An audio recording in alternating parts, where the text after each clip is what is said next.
welcome to this exciting panel. I know you must potentially be tired, but I assure you that we'll do our best to keep you awake. Moreover, to keep you more than interested about this topic, which is unfortunately sometimes neglected, but in practice its importance is actually quite big given the ongoing geopolitical developments, in particular to the extent of the ability of external actors, in particular Russia, to endanger resilience and critical infrastructure, both of the EU member states and the candidate countries. As I mentioned, thus the topic of today's panel will be thus resilience and the critical infrastructure. I have the pleasure of introducing colleagues with whom I have the pleasure to talk today for an hour and 15 minutes. First, I'd like to introduce Ramunas Vilpišauskas. Sorry if I butchered it, professor at the Vilnius University, who will present his country and member states' perspective of the analyzed topic. Then Daniela Jacimovic, professor at the University of Montenegro, dobrodošla, and Juha Jokela, from the director from the Finnish Institute of International Affairs. Welcome. With that said, just to give a few more sentences of technical nature, we'll have 2 rounds of questions that I have prepared for the panelists. Each panelist will speak for up to 10 minutes. And afterwards, once we exhaust the 2 sessions, I would like to ask Mr. Jokela, as the discussant, to wrap the entire debate, as to make sure that you, audience, have enough time during the last section, which is the Q&A section of this debate, to ask questions, engage with us, and this way to make sure that we're all on the same page when it comes to the work that we've done, that they've done actually as part of the Horizon Europe project for Reinvigorate, in particular of the working package focusing on the critical infrastructure. I think I've said enough, and without further ado, I'd like to ask Ramunas the first question, the opening question. You've been one of the co-authors with multiple colleagues thus that have produced, and let me read it, a long policy report on rules alignment for protecting critical infrastructure in interdependent states. With that said, can you share the key findings of this long policy report? And also, while doing that, please refer to the ongoing ambitions of the EU in how it aims, at least from member states' perspective, to improve resilience and protect critical infrastructure, while reflecting also on the realities on the ground. That is, refer to the gap that exists between the ambitions, but also the practicalities and potential challenges that exist. Please, you have 10 minutes. Thank you very much, moderator. Hello, everyone. Thanks to the organizers for allowing time to discuss critical infrastructure protection and resilience related issues, which form one of the working packages of this project. And indeed, we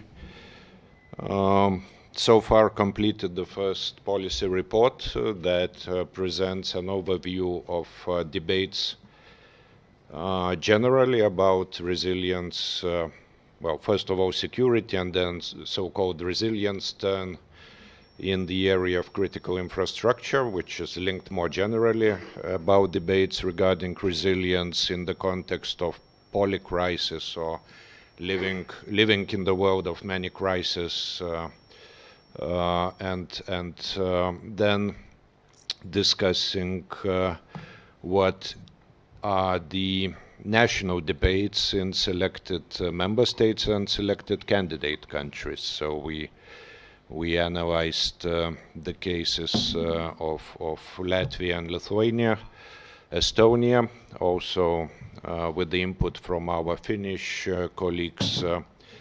Another topic which became quite relevant, the security or insecurity of critical infrastructure in the Baltic Sea, cables, electricity as well as telecommunication cables.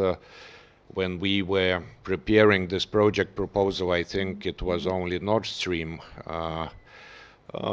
explosions that were referred to, but as you know, especially last year, the second half of last year, we saw a number of different incidents or accidents or maybe sabotage acts. There are no clear conclusions regarding that, although some evidence points to accidents which were not intentional, but there are also those who dispute that it's a coincidence that we are seeing so many incidents taking place in the Baltic Sea and also in Taiwan Strait in recent months. That what was discussed in our policy report, and also, as I said, a number of country case studies and policy debates taking place there. In terms of candidate countries, it was Montenegro, but I'm sure Daniela will talk about that in more detail. We also had Georgia, and we also had Ukraine. And I will come now to three short points that I would like to make based on this policy report.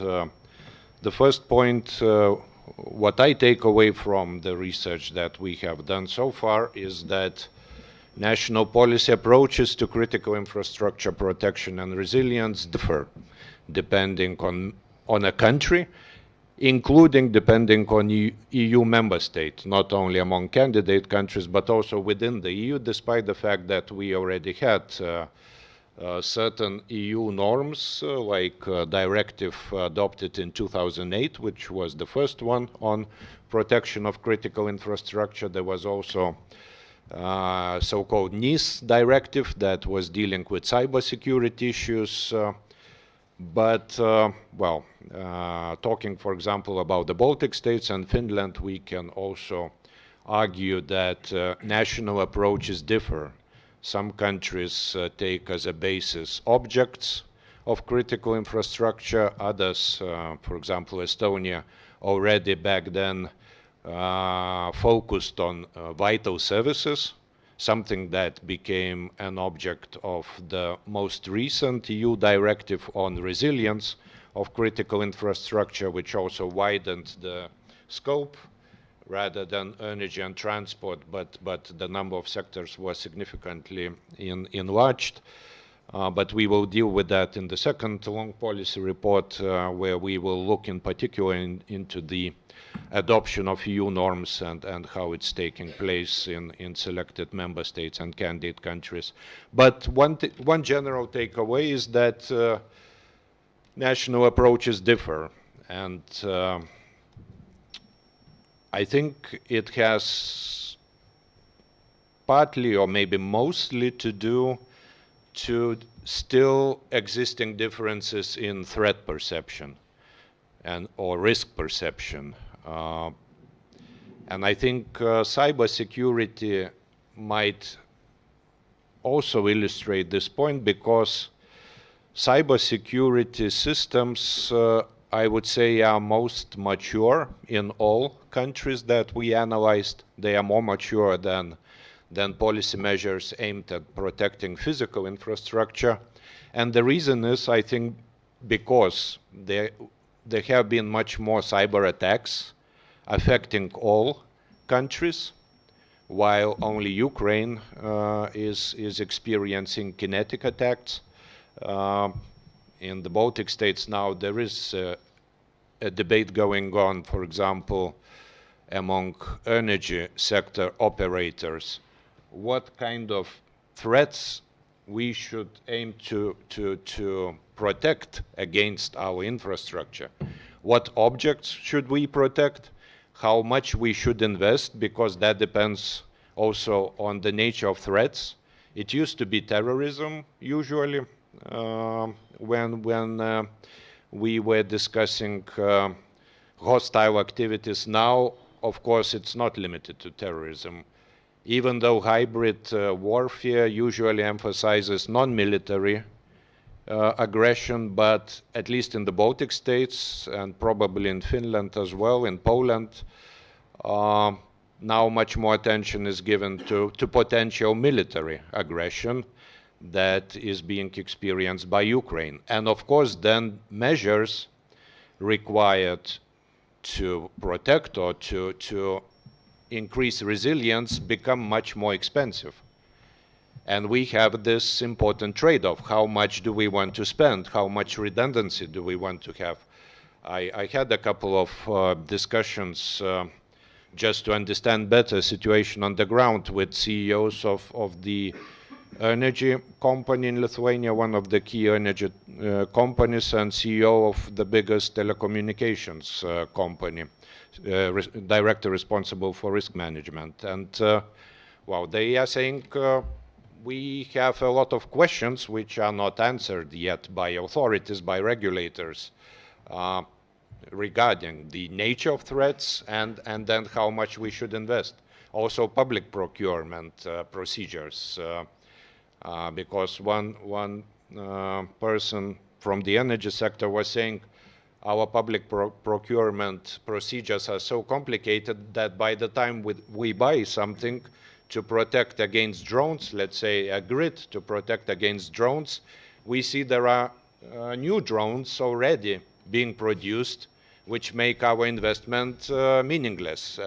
So there are a lot of these practical issues, and I hope we will have more to say about them in the next policy report. But I think these are just examples of what I started with, that because of differences in threat perception, and they depend on the frequency of attacks, as illustrated by cyber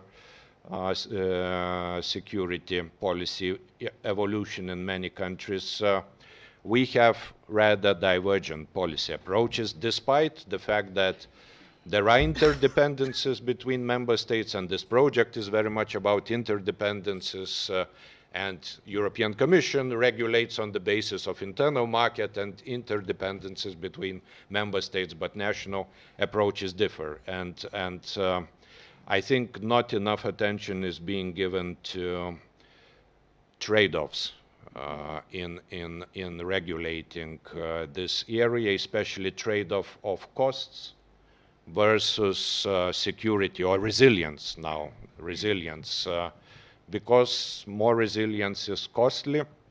Let's say energy companies, if they invest into new equipment, into additional lines, cables that they have just in case another cable will be damaged under the Baltic Sea, then they pass those costs on clients, on customers who pay for electricity. And then it may become a political issue. And then, well, I'm not sure how policymakers would react to higher costs of electricity that voters have to pay for. So then it becomes political. So I think I'll stop here because I already exhausted my 10 minutes, but I think that gives you a sense of what are the main debates and what we are planning to address further this year. Thank you. Thank you very much, particularly with the last point. That was the most intriguing one. People tend to look at this issue from this narrow expert-based perspective, but the way you put it quite well, it shows that it's more than political, more than citizen relevant, and that it can produce tangible political benefits and costs. That is, opportunities and challenges. And I hope policymakers also realize this, and that this report at least will provide them with further information on how to address the challenges that you raised. So with that said, I'd like to move to Daniela. You coming from the Western Balkans, that is from Montenegro, as a poster candidate country at the moment, who has not only opened all the clusters, but is now closing the chapters, showing to other candidates that indeed enlargement policy is well and alive, and that they can progress if they want to. So with this rosy picture at hand, how can we look at the region or Montenegro when it comes to this issue that your colleague just referred to, that is resilience and critical infrastructure? Can Montenegro and maybe other countries of the region address it effectively, considering that their resources are even more limited than those of the Union and its member states, particularly considering that you're still in asymmetrical relationship with the Union, given that you're still out of the club? So the floor goes to you. Okay, thank you very much, Strahinja. I'm so happy that today I'm here in the panel and that I can share some insights about Montenegro case study. And I also want to say that I was really happy working with those guys and with Ramona, so it was really pleasure. And I'm hoping that with the next contribution in the same working package. So it is not easy to talk so late, and during the day we have heard a lot about European Union, about Western Balkans, but I would like just to start what Washington says. And I would like just to begin with powerful words of Katalina Georgieva, Managing Director of International Monetary Fund, spoken at the IMF spring meeting in this April. A shock is an incredible opportunity. The impossible becomes possible. So I would just to stress this as my highlight, because talking about cyber attacks and about critical infrastructure in the Montenegro and Western Balkans is really related to the process of enlargement. From my perspective, her message captures a vital truth, that disruption, often difficult, can also open the door to real transformative change. In Montenegro, I will say as well in the Western Balkans, we are at the moment of transition between what was and what must come next. So for all this, for Montenegro, is not just a simple political journey.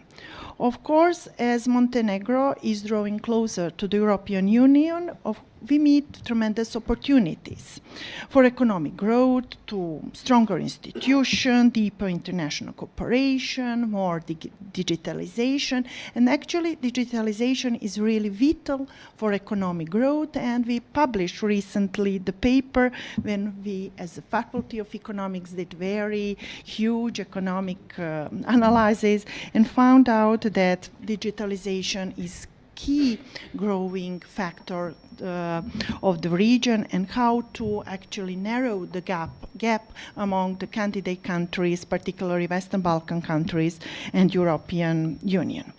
But these opportunities come now with involving threats, especially in digital space. So this digital development in the region left us more vulnerable for cyber threats. And in this transitional process, we face with serious implication for regional stability, security, and future of our societies. Why I am mentioning that? So in Montenegro, in August 2022, we really faced with massive cyber attack. So very particular, so it was August, it was summer, super high temperatures. It's a month when all our public servants are on the vacation. It's top tourist season, full of the people, and then actually our public system was paralyzed. And it was really cyber attack, huge, and it was also awakening call. So what really happened to Montenegro, that I always stress out, the very good thing for Montenegro is that we joined NATO in 2017. So actually this international cooperation work, but of course first came British experts, and then NATO, and then from the European Union. So So actually, after several months, we managed somehow to recover public service, but hopefully we still don't know how it happened, but all other public enterprise worked in August. Can you imagine what could happen, that there was no electricity, water, and so on? So at the end, we found out that it was actually cyber attack, mostly related to Russia, came from the Cuba, because of the Montenegro's alliance to the NATO and European foreign security policy, and that Montenegro supports Ukraine. So since 2022, Montenegro with the partners worked hardly, and even if we face, like all other neighbors, with all these challenges daily, we really try since 2002 to make the process in parallel, how to find a way how to move forward to digitalization, and at the same time how we should develop in parallel robust cyber security protection. And now I'm going to sound like our Moldovan guests, and I will just share with you what Montenegro managed to do so far. So in our latest European Commission progress report for 2024, we were very stressed out, as a good example, that actually our cybercrime, based on cybercrime police, submitted 23 cases. I think the most important achievement was that in December 2024, we closed Chapter 10, Digital Transformation and Media, actually provisionally closed, which means that in October, we adopted law on electronic communication in October. In December, we adopted law on information security. We developed computer incident response team, actually strengthened, established online portal to raise awareness about cybersecurity issues, then commitment that we are fully aligned to NIS2. So with this new law information security that was passed in December 2024, it was just done to close, it was passed in November just to provisionally close the chapter in December. We replaced old law for critical infrastructure. But what is important is that with this new law, now we have 17 critical sectors that should be under protection. It starts from energy, banking, health, education, health, waste management. So right now, everything is critical infrastructure, and we have to define what is critical infrastructure in all this sector, which means that it covers everything. So, of course, like it happens in reality, law give us very strict definition that it should be in 6 months, 12 months, but it's not easy. Excuse me, it is not easy to make all this efficiently, and of course, as actually Strahinja said, we are really facing a lot of asymmetric gaps in capacities, how to implement all of this. So first thing I will talk about the funds, because it's also very, very important, because for example, member states can very easily use structural and cohesion funds, and on that way use it very easily to protect critical infrastructure. For Montenegro as a candidate country, we only can rely on pre-accession funds. So pre-accession funds are, of course, valuable, but highly competitive and very highly administratively demand. And just to be able to use them at the end, we have very, very limited ability to use those funds and to invest in resilience that we need.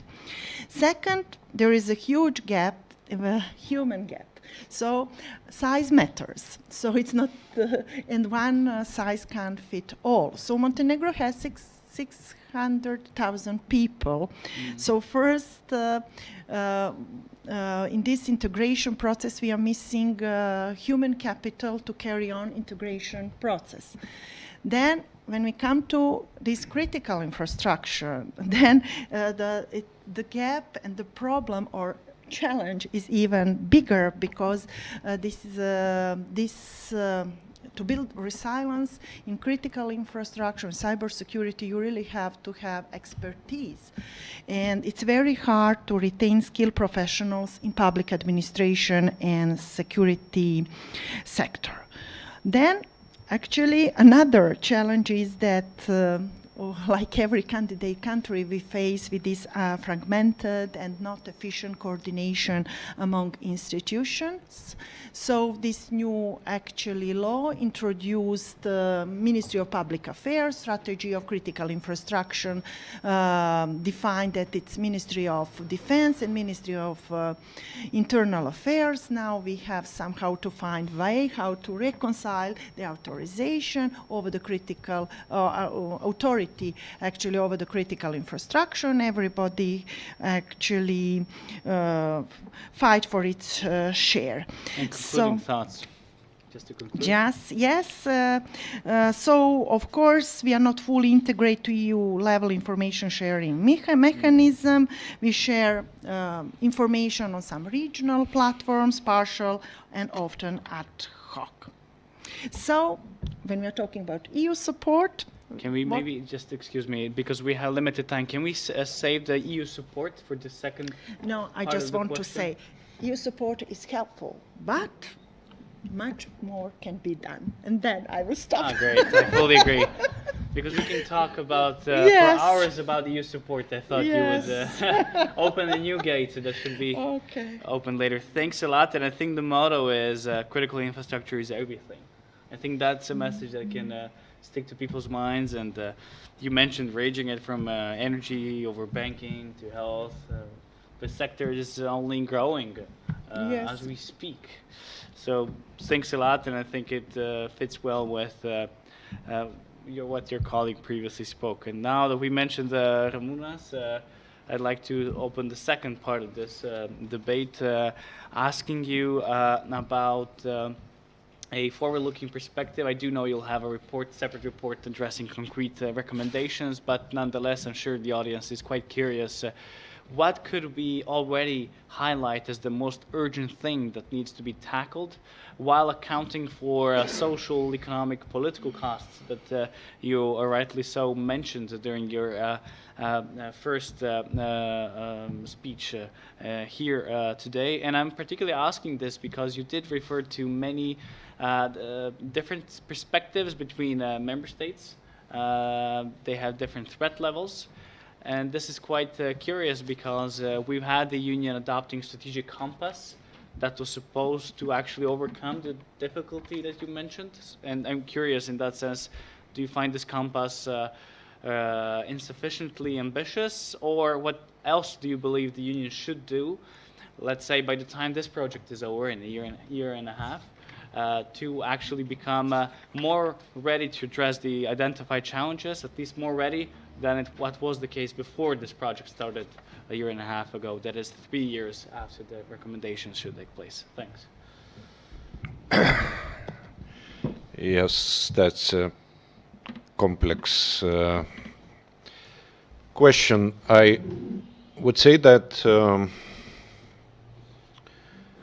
what is usually stressed in the literature on protection and resilience of critical infrastructure is, first of all, cooperation between country authorities, different countries' authorities, which comes from functional needs, which arise from interdependencies that exist in the EU and between the EU and candidate countries. So regular contacts, exchanges of practices, joint trainings, exercises are one very important condition of what you might call good governance in this area. Another important condition is cooperation between private and state actors inside countries, regulators, critical infrastructure owners and operators. I'm not sure if it's good that everything becomes critical infrastructure, because it means a lot of administrative burden on companies. So again, how we deal with that, and cooperation and trust between state and private actors, therefore, I think is particularly important. So that's another part of good governance. And the third part is flexibility, or being agile, having in mind that we should see how threats are changing. You know, this now often used term, shifting landscape of threats. So I hope this is not one of those. not a new threat.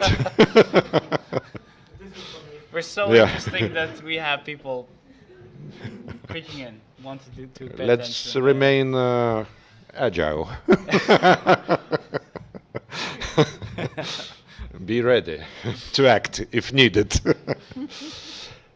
So that's the third element, which is difficult to have in any regulatory system, which is by definition often characterized by inertia, inflexibility, and yeah, this is difficult to achieve. All three elements are easy to recommend, but very difficult to implement in practice. And Frank was speaking in previous panel about the gap between legal transposition or legal adoption and practical compliance or practical enforcement of rules. And I think we will look in the second policy report into those factors which affect protection and resilience of critical infrastructure policies in more detail, looking into incentives, capacities, and threat perceptions depending on national context. So I think we will be able to say more what are the actual obstacles to those three elements of good governance to be put into practice as to close this gap as much as possible. I think it can never be closed. As the title of the first book on implementation by Pressman and Wildavsky states, those of you who read it know, it's a very long title, but I think it's an illustration that compliance is never complete, 100% assured. And I think when we speak about these complicated issues like designating particular services and objects as critical infrastructure, deciding on the level of risk, then deciding on the level of investment into what kind of level of resilience and protection we want to achieve, and to be able to adapt to a changing landscape of threats, it's very demanding, I think. So we should be humble in our approach, in our knowledge, and in our policies. Thank you. Thanks. As we have a few minutes to spare on this topic with you, just a question. People now more and more argue, and that's the emphasis of this project, that actually enlargement policy could be as one solution to the identified problems. Do you see the link between the enlargement policy, that is, between the expansion of the Union when it comes to addressing those issues jointly? Or Yeah. vice versa? Do you see it as a thing that will further complicate matters?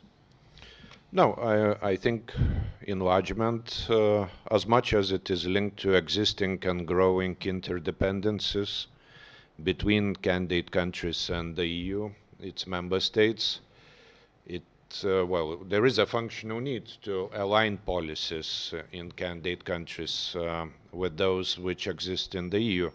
even having in mind diversity of national approaches within the EU. So enlargement helps to achieve what I listed as the first condition: regular coordination, regular joint exercises, tests, and so on. And you can see in different reports of the European Commission that enlargement is indeed, as we heard in one of the previous panels, has become a horizontal exercise. And when there are reports of the European Commission, I looked just today into the last year's report on security union measures, implementing security union measures, there is a section on enlargement, and there is a discussion of critical infrastructure protection and resilience policies. So I think these go together, but again, it's important not to focus only on legal approximation, but to have in mind that these policies should become, well, a natural part of how private companies operate, if they are private, or state-owned companies operate in those sectors which are considered critical infrastructure, how they interact with regulators, whether there is mutual trust, sharing of information, and so on. So how things are actually translated into practical behavior, not just transposition of letters which might become dead letters, as we know. Yeah. Thank you very much. And I think this connects a good bridge to the question I wanted to pose to Daniela. And you did end your speech with what the EU can do. So now that we've heard that indeed enlargement policy is supposed to go hand in hand with the attempts to strengthen critical infrastructure, to make it more than just a key alignment, but a key implementation, and for mutual benefit, to make it a win-win situation. So my question to you is, indeed, how can enlargement, particularly in the case of Montenegro, become a win-win? A situation that is, how can the EU help Montenegro overcome the identified challenges that you referred to, but also what could Montenegro and other Western Balkan countries contribute to the EU itself? Thanks. Okay, thank you. Of course, enlargement process in Montenegro was the most important driving factor. And when we are talking about this enlargement process, Montenegro really tests new enlargement methodology and strategy. And things what we are doing in Montenegro, for example, that EBAR was the first experience for Montenegro for European Commission, and it's how to say, it can be used as a bridge to what we do, and how we do it could be bridged to other regional countries. So I think that maybe a month ago Montenegro even signed some agreement of understanding with Ukraine and Moldova to provide assistance and help in the enlargement process in those countries.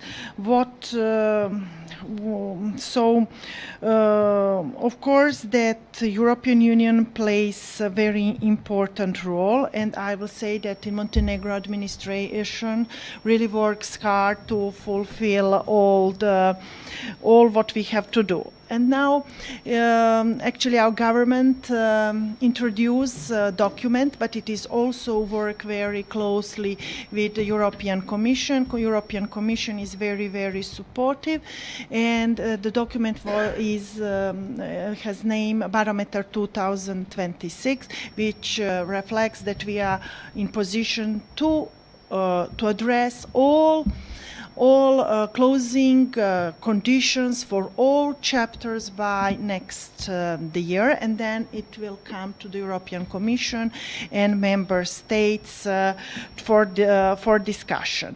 So for now, in June, we probably will adopt 20 to 30 laws that will mostly address 20 chapters that we will file and send to European Commission next year. Then there is always very often discussion about member states, but our approach and how we see position of member states, we can see it very supportive to Montenegro's process. As I said, we, as a small country, we really face challenges in administration capacity to submit all these laws and to address all these closing provisions. So mostly member states are sending us through TAIEX or other, or just voluntary, or they pay for them experts, they are helping us to closing provision. But I will just share with you an anecdote. I'm not sure, is it anecdote good or bad, but it very goes, I think that it goes very, it's with the topic of this project, modernization. So, of course, Croatians are neighbors. They joined EU in 2013, and mostly they're working closely with our administration, closing partners, and from time to come to the faculty. And one of the last, they said, you know, I'm expert. I'm helping the government of Montenegro to close chapter 2. And she was so excited. Montenegro got all closing chapters and provisions actually that we got 15 years ago. So it's so easy process. So I really don't know, is it good or bad, or and then I do understand this is about fundamentals, but if it is going to be for all 36 chapters, then if we are talking just very administrative, then it can be technically it can be done very fast and nicely. But I would just when we are talking about critical infrastructure, I would really like to address another thing. So Montenegro is a small country, and we heard it the first day that we received a huge amount of foreign direct investments. Of course, we are not happy with origin.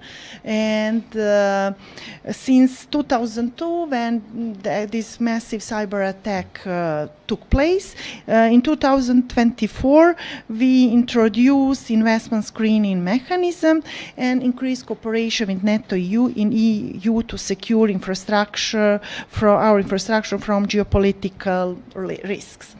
And since 2024, we are very keen who is investing. We are looking the origin of the capital. If there is some private company, then we look supply chain to see that there shouldn't be any ingredients for future cyber security geopolitics risks. And what really happened, things in Montenegro are really happening fast. And then since European Union is not investing in Montenegro, there is no enough investment interest. Now we have not only Chinese who are very interested in economic cooperation, and now they are very interested to not to have Belt and Road, but to have digital Belt and Road, and to invest heavily in digitalization of Western Balkan countries. Now we have the latest thing was that we had investor from Emirates who said, I'm willing to invest 30 billions of euro in tourism of Montenegro. And then, you know, there was a huge debate among political parties to approve or not to approve what European Union will say. And European Union, and then they called Commission, and Commission said, well, you need the money. Money is money. Everybody wants the money. But Europeans are not providing money. So if you are following our public procurement, investors from Emirates welcome. So just a little bit cybersecurity, geopolitics, adventure in Montenegro and Western Balkans. Thank you. I'm sure Serbia didn't think twice as you did when it comes to the assistance of the Emirates, but given how fast you're progressing, I hope that at least my country will take into account some of the positive examples. Not everything is positive, but at least more positives than negatives, I believe, these days from Montenegro. Now, with everything that we said, and we covered a lot of ground in this short period of time, I'd like to invite Juha to to enter his role as a discussant to wrap things up from his objective perspective and inform the audience as a prelude to the Q&A section that will follow. Thank you very much, and thank you for my co-panelist here in the panel. Maybe I'm not going to wrap up because I think there will be the discussion. I think I'm gonna comment a couple of matters and issues, and then maybe provide some further thought in the end towards the discussion of protection of critical protection and resilience of critical infrastructure. But I would perhaps more first start from the long policy report and the kind of how I found it interesting in many ways. I think this approach of kind of collecting and analyzing the national debates about different type of incidents that can count as incidents and hostile attacks against critical infrastructure is eye-opening. So, of course, there's always the question of how to verify these, how to point to the potential hostile actors, whether state or non-state, behind those.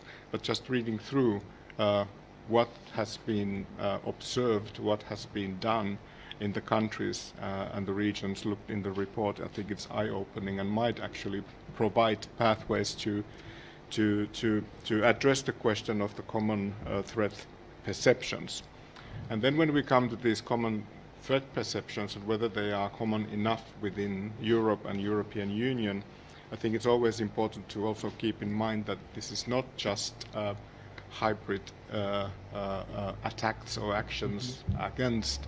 There is obviously this broader context of why the resilience needs to be enhanced, and that's related to the nature of our risk societies, technological advancements, global crises, how interdependent we are. And I think a good example of this as well, maybe point to the threat perceptions, is what happened in Spain and Portugal just a few days ago, and the kind of the power outages, I think, and also the implications what those had, which brings us to the question of the costs as well. Because of course we don't know what happened, but if it's a natural incident that happened, it had a kind of a big impact on the security of the citizens, and there was a lot of insecurity, to some extent also panic. And of course this has economic implications. It might have also political implications. Governments might be losing their ground, and I think that kind of should help us to think about the costs of not building resilience. But then if we come to the question of state actors, non-state actors behind some of the incidents that we've seen, especially in the region looked into the long policy report, I think what we can conclude from the report that to some extent at least the chosen approach to build resilience and to deter these kind of actions by hostile actors has worked in a way.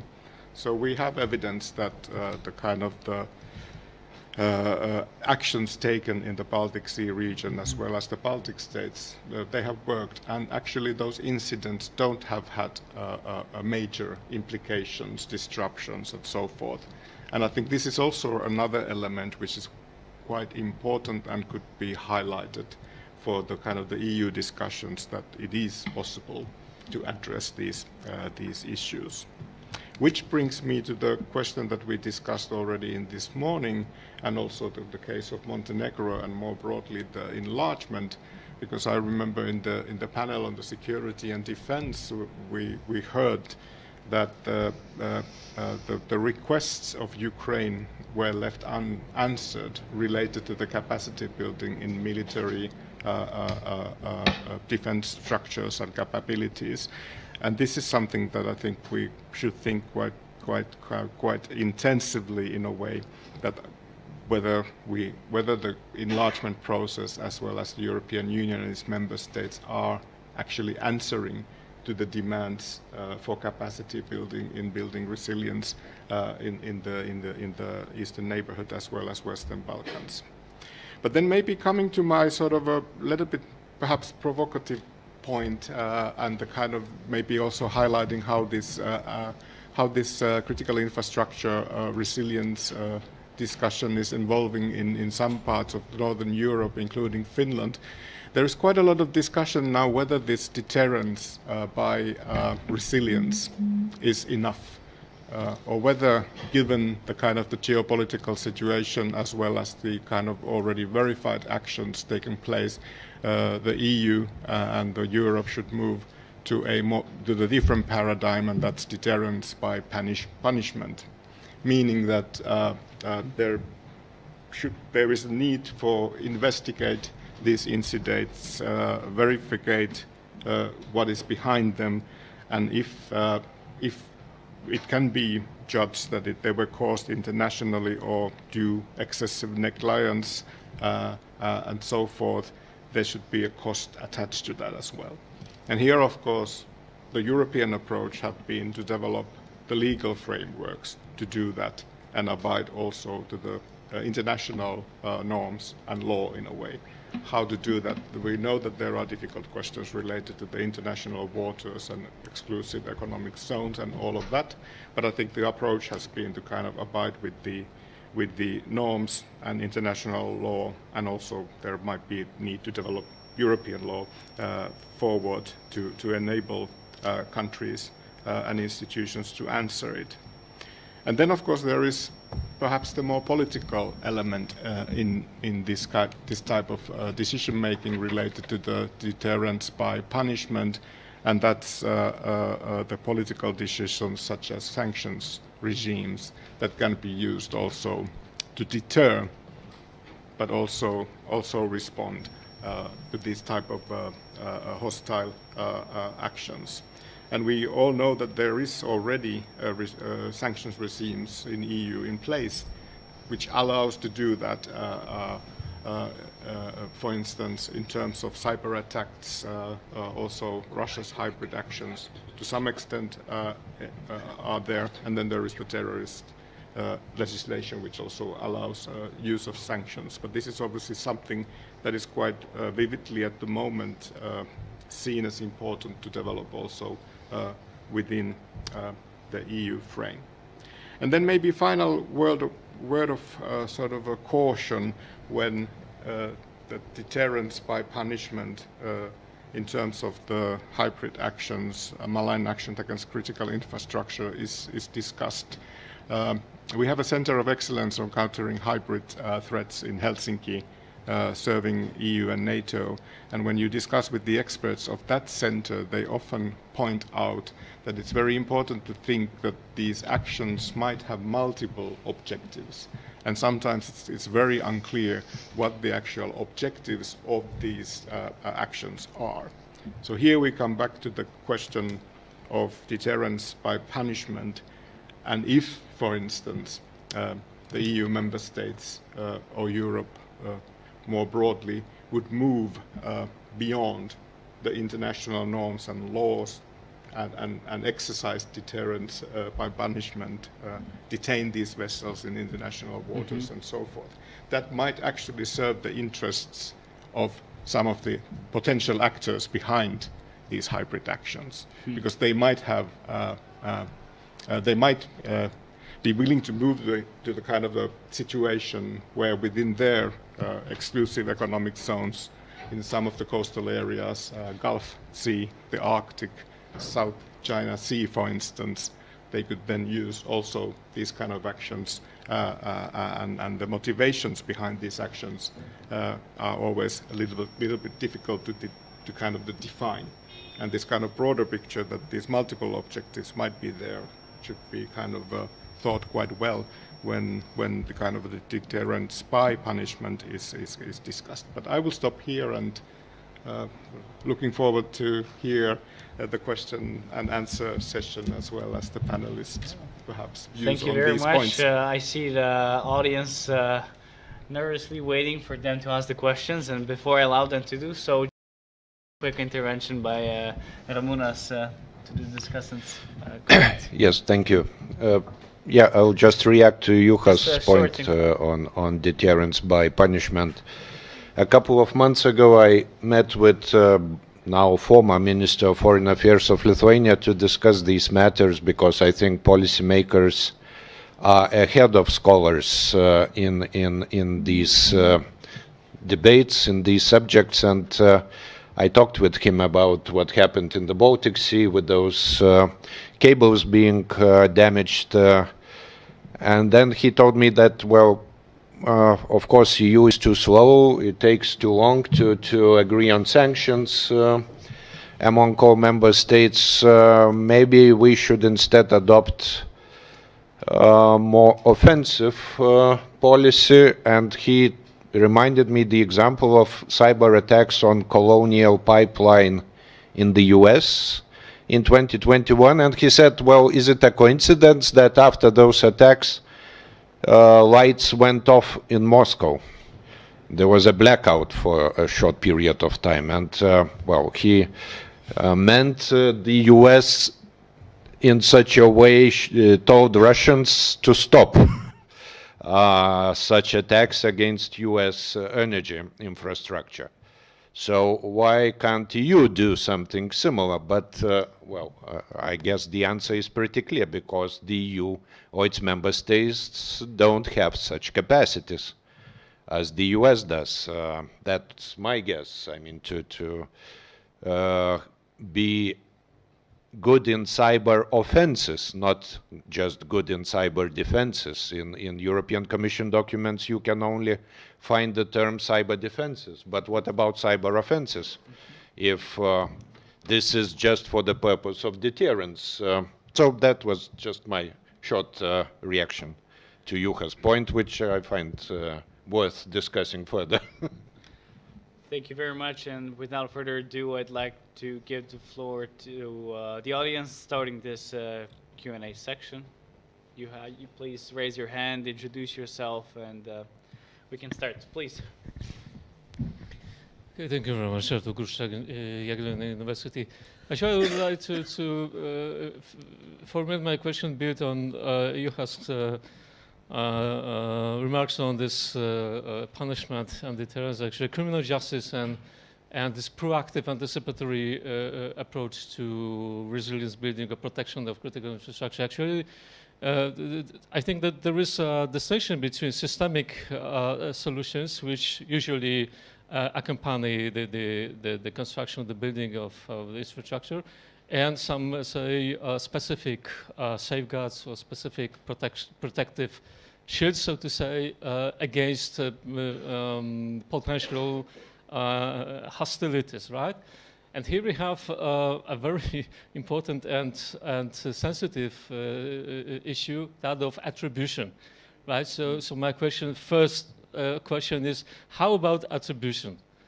Is there any opportunity and any support from the EU when it comes to indicating attribution or helping in this, let's say, international or cross-border activities?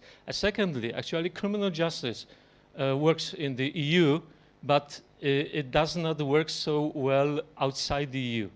And it's another question, to what extent the matter of protection of critical infrastructure would energize or even incentivize EU legislator to, and also EU external policies in, say, strengthening or even fostering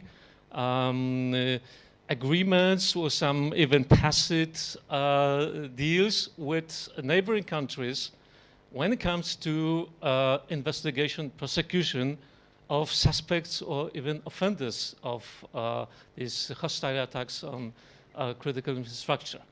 I know it's sensitive because it's a question of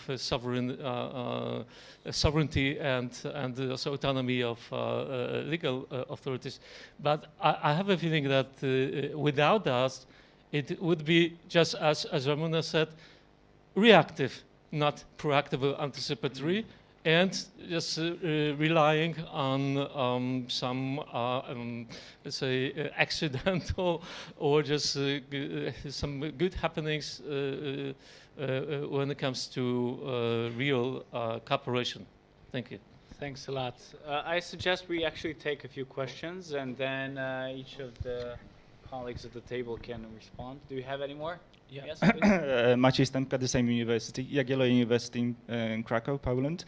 I will also would like to comment on deterrence by resilience and by punishment. I really like deterrence by resilience, and I'm very happy that Finnish people do that, and Estonians also do that. I'm not sure that deterrence by punishment can work because it's can work well because it's not only about multiple goals, it's also about multiple actors that are extremely difficult to pinpoint sometimes, especially when it comes to cyber attacks, non-state actors, and so on and so forth.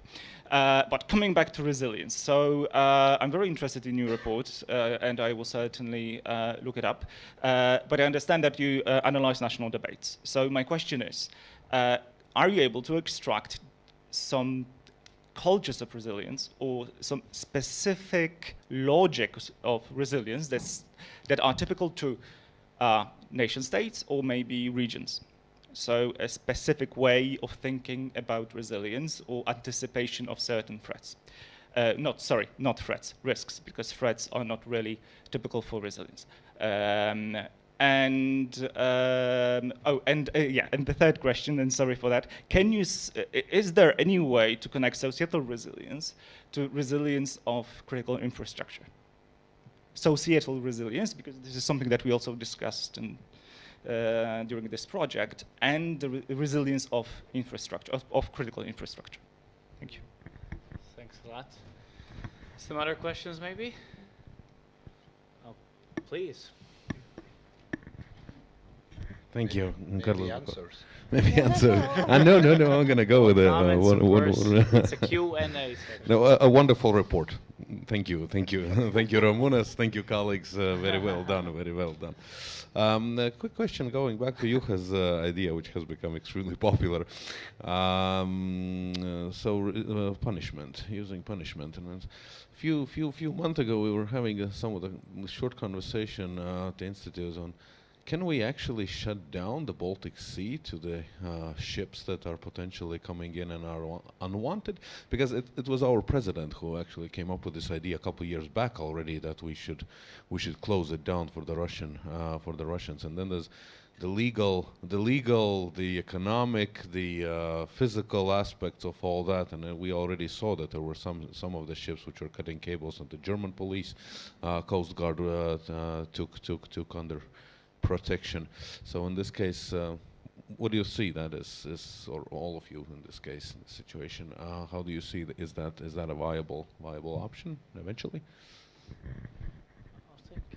Because we're running out of time, I'd like to go back to my colleagues, maybe starting with you, to address the questions, and also have my question in mind. Besides Russia, which other actors should we have in mind when we talk about this topic? Because I guess it shouldn't be equated necessarily just with Russia. Thanks. Yes. And from you, we're moving to Juha, over Daniela. I'll react to a couple of questions, starting with attribution.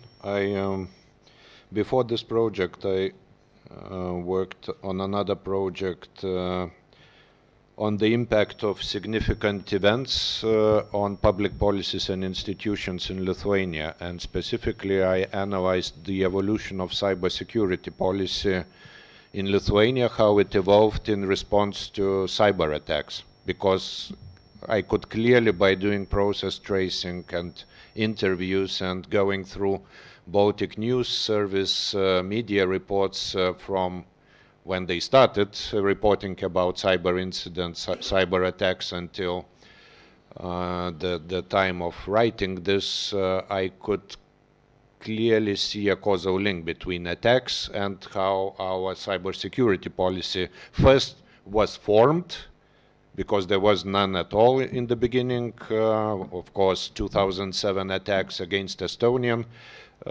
institutions was important, but not only. I think the major sort of turning point was 2014 hybrid attacks against Ukraine, which were attributed to Russia, and that then led to significant changes in Lithuania's cybersecurity policies, which led to its ranking increased in this global cyber security index from 50-something to number 4 globally. So it was quite a significant improvement in Lithuania's ranking. And I had quite a lot of material about this process of attribution and difficulties and legal aspects of it. And there were cases when eventually Lithuanian institutions, police, others that were investigating came up with the conclusion that it was, for example, just youngsters playing.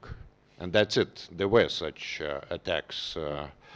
But majority of more significant cyber attacks were eventually with the help of the US and UK, most often through NATO.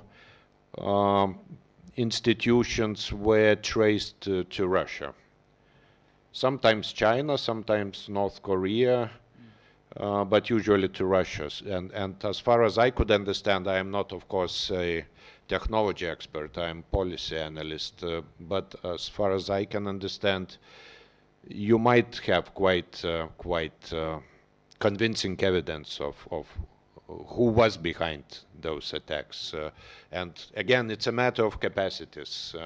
When we don't have such capacities, then of course cooperating with the US, UK, other countries that have them is the best way how to do it. And I think for candidate countries, this is also the way to go.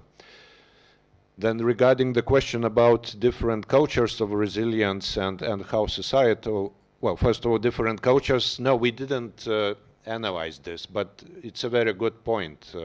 It would be very interesting to go deeper into this. We only looked into what are the types of threats or risks which dominate in different countries. And as I said in the beginning, it seems that due to the frequency of cyber attacks, this is something that unites all countries that we analyzed where cybersecurity measures are most advanced, or as I heard in Lithuania from one operator of critical infrastructure, most matured system compared to protection and resilience of physical objects, physical infrastructure.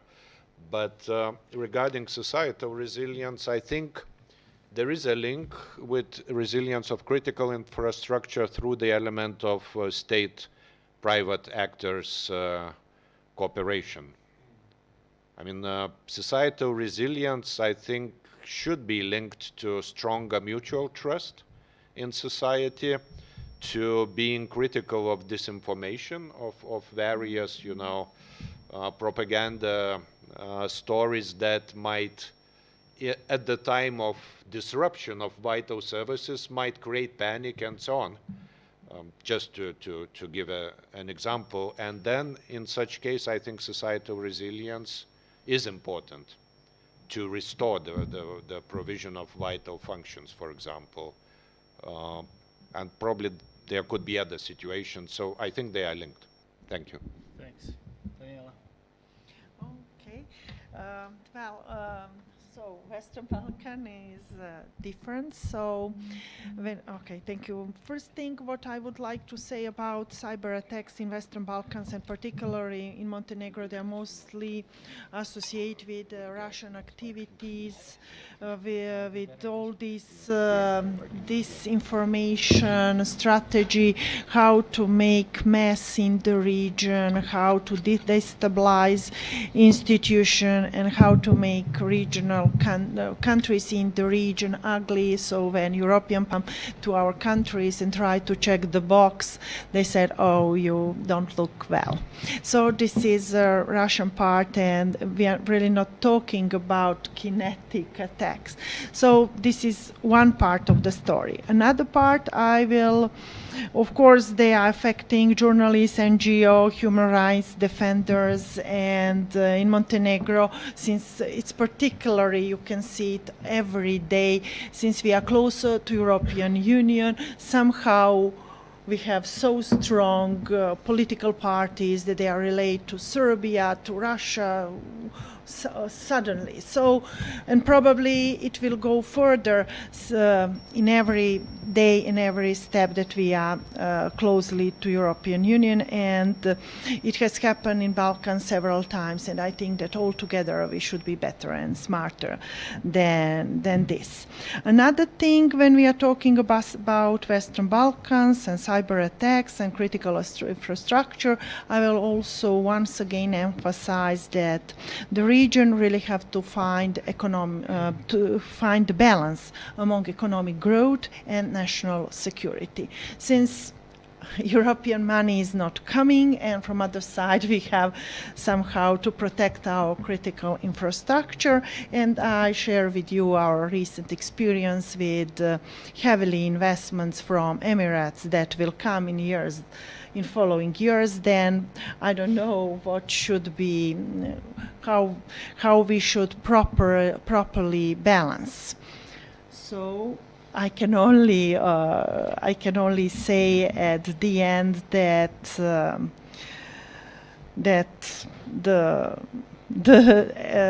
the answer for Montenegro and for the rest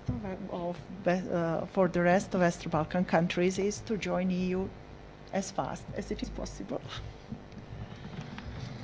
Thank you very much. We would agree with that, and good luck. And finally, Juha, please, now you can wrap up the whole thing. Maybe I answer some of the questions related to the wrap up and deterrence. the last one. Yes. I leave it to the moderator to wrap up. Attribution. Yeah, I think that's something everybody agrees that it's very difficult, even in the cases which can be investigated and have been investigated. So very rarely the investigations produce evidence enough, which will be enough in the court cases. So that's a kind of a challenge of these type of activities, hybrid actions. But then, of course, there is the other side of the coin, which kind of relates to the idea of how this deterrence by punishment can kind of be complementary also for the deterrence by resilience. And this means that kind of attempting to assert accountability and cost for these actions is already deterrent. So, okay, one cannot maybe find all the links that would connect, for instance, the captains and the shipping companies to certain actors, but it might be already enough that the captains of those vessels and the shipping companies and their host flag states become concerned that there might be implications. There is kind of investigations that might lead to accountability. So I think this is something what kind of already works as a kind of a deterrence by punishment, sort of softer one than the one described by colleague over here, or the other one related to the kind of closing the Baltic Sea, and of course Denmark, Sweden, Norway could do that. But of course there are also important global maritime nations like Denmark that might then find it ahead of it, and this is why I was kind of trying to provide the word of caution also in terms of moving with these type of actions, because there might be these multiple objectives which one might be exactly that kind of event would happen, and that would have then implications for other parts of the world, and I think this is something what has been discussed very, very extensively in the Baltic Sea region at the moment. But then, if one wants to wrap up, I think it's a really important field of inquiry, and here was also the social resilience aspect raised, because if we think about these multiple objectives of these actions, I think one key element of those actions is to cause political turbulence, divisions, polarization, which might be exploited, or which might actually make the targets of these actions weaker to respond other type of security challenges. And it's not by coincidence that these hybrid actions has mushroomed after the annexation of Crimea and then the full-fledged military invasion in Ukraine. So obviously this is something what relates to the social resilience, and that's why the resilience and protection of critical infrastructure is a kind of an important element also for the societal resilience as such, as well as EU's and the member states' capacity to act. And I think this is something that the Finnish authorities and as well as political parties often emphasize, that why one needs to work to build resilience. Thank you very much. I thank all the colleagues for sharing their interesting insights. I encourage people to also check out the long report, to stay tuned. I thank the audience for their interesting questions at this time of the day, and for listening to us very carefully. And I also thank you personally, and we're right on time. Thank you, and let's talk more in the informal session afterwards.